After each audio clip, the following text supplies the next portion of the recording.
కేసరి ఎప్పుడులా చేసుకునేలా కాకుండా మనం ఈరోజు పైనాపిల్తో కేసరి ఎలా చేయాలో నేర్చుకుందాం. మరి ఈ స్పెషల్ స్వీట్ చేయాలంటే దీనికి కావాల్సిన పదార్థాలు గ్లాస్ ఆఫ్ సూజీ రవ్వ డబుల్ రోస్టెడ్ తీసుకున్నాను. అలాగే ఒక గ్లాస్ షుగర్ తీసుకున్నాను. గ్లాస్ షుగర్కి ఇంకా కొంచెం ఎక్కువ కావాలంటే తీసుకోవచ్చు. నేను ఒక గ్లాసే తీసుకున్నాను. ఒక చిన్న పైనాపిల్ చెక్కేసి నీట్గా కట్ చేసుకొని ఇంత నీట్గా కట్ చేసుకోవాలి. పండు పైనాపిల్ తీసుకుంటే ఎంతో తీయగా బాగుంటుంది స్వీట్. ఇప్పుడు 1/4 కప్ కాజు, 1/4 కప్ కిస్మిస్ తీసుకొని పక్కన పెట్టుకోండి. అలాగే జిఆర్బి నెయ్యి తీసుకున్నాను నేను. ఈ జిఆర్బి నెయ్యి చిన్నది సరిపోతుంది ఒక గ్లాస్ రవ్వకి. ముందుగా కట్ చేసుకున్న పైనాపిల్ ఉంది కదా, దాన్ని పీసెస్గా కట్ చేసుకొని చిన్న చిన్న ముక్కలుగా కట్ చేసుకోవాలి. నేను చూపించిన విధంగా కట్ చేసుకోండి.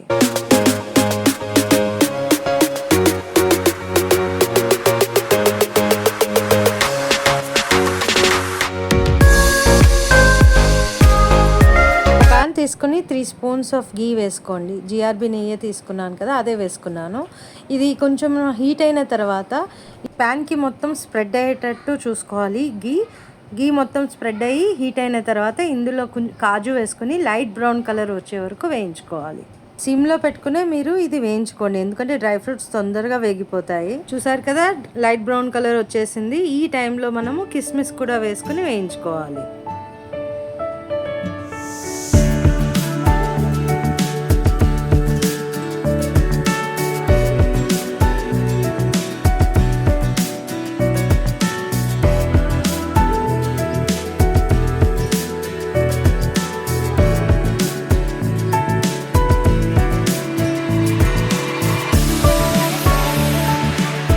డ్రై ఫ్రూట్స్ పక్కకు తీసేసుకున్నాం కదా, అదే ప్యాన్లో ఆ గీ ఉంటుంది కదా, అదే గీలో మనము ఈ పైనాపిల్ పీసెస్ వేసుకొని వేయించుకోవాలి. ఈ పీసెస్ అనేవి ఈ నెయ్యిలో బాగా వేగాలి, దోరగా వేగిపోవాలి, మెత్తగా అయిపోవాలన్నమాట. అందుకే నేను అన్నాను పండుది పైనాపిల్ తీసుకోవాలి అని. ఇప్పుడు కొన్ని వాటర్ పోసుకొని బాయిల్ చేసుకోండి, మూత పెట్టుకుని ఉడికించుకోవాలి. ఒకవేళ ఇది తీయగా లేదు పండు అని అనుకుంటే మీరు ఇందులో నేను ఒక ట్రిక్ చెప్తాను.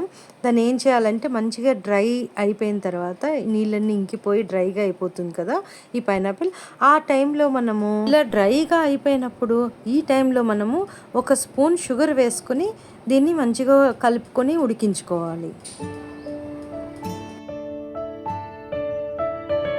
ఈ పైనాపిల్ మెత్తగా అయ్యేలోపు ఇంకొక ప్యాన్ తీసుకుని అందులో మిగిలిన గీ ఇంకా 1 స్పూన్ ఆయిల్ వేసుకొని మంచిగా కరిగిపోయిన తర్వాత హీట్ అయ్యి మంచిగా ప్యాన్కి అంతా స్ప్రెడ్ అయ్యేటట్టు చేసుకుని కొద్దిగా రవ్వ వేస్తూ కలుపుతూ వేసుకోవాలి. ఒకటేసారి వేయద్దు, కొద్దిగా వేసుకొని కలుపుకుంటూ వేయండి. నేను చూపించిన విధంగా వేసుకోవాలి. కంటిన్యూగా కదుపుతూనే ఉండాలి, మాడిపోకూడదు. మాడిపోతే మళ్ళీ టేస్ట్ మారిపోతుంది స్వీట్. దోరగా మంచి లైట్ బ్రౌన్ కలర్ వచ్చేంత వరకు వేయించుకోవాలి మనం. ఇది చూసారా, ఇలా లైట్ బ్రౌన్ కలర్ వచ్చేసింది.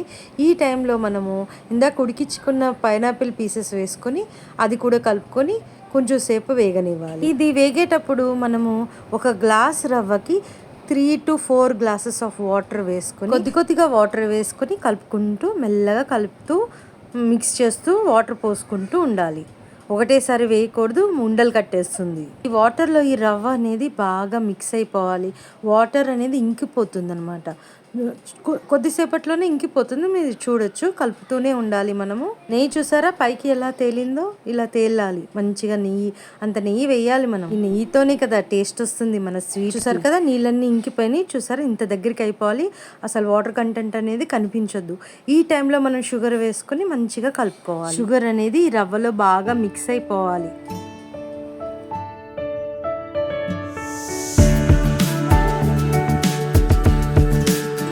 టైంలో మనం కేసరి వేసుకోవచ్చు, లేదు అంటే ఫుడ్ కలర్ నేను వేసాను, కేసరి లేదని చెప్పి. మన ఆప్షనల్ ఇది. కలర్ మీకు నచ్చితే వేసుకోండి, లేదంటే కేసరి వేస్తే మంచి కలర్ టెక్స్చర్ కనిపిస్తుంది. చూసారా ఎంత బాగా అయిపోయిందో, జారుగా అవ్వాలన్నమాట మంచిగా ఈ స్వీట్ అనేది. నేను చూపించిన విధంగా రవ్వ అనేది మంచిగా ఉడికింది నెయ్యిలో, ఈ నీళ్ళల్లో మంచిగా. ఈ పైనాపిల్ కూడా మెత్తగా ఉడికిపోయింది. ఇంత జారుగా అవ్వాలి, నేను చూపించాను చూడండి. ఇలా మనము తిప్పుతూ ఉంటుంటే కింద మనకి గిన్నె అనేది సాఫ్ట్గా కనిపిస్తుంది మనం తీస్తుంటే. ఈ టైంలో మనం అయిపోయింది అనుకోవాలి. అయిపోవాలి స్వీట్. కొంతమందికి ఇదే డౌట్ వస్తుంది, ఎప్పుడు మనం ఆఫ్ చేసుకోవాలి, ఎప్పుడు స్వీట్ అయిపోయింది, ఎంత చిక్కగా రావాలి అనేది చాలా డౌట్స్ ఉంటాయి. మనకేంటంటే మనం తిప్పుతూ ఉంటే గిన్నెకి మన ఈ రవ్వ అనేది అంటదు.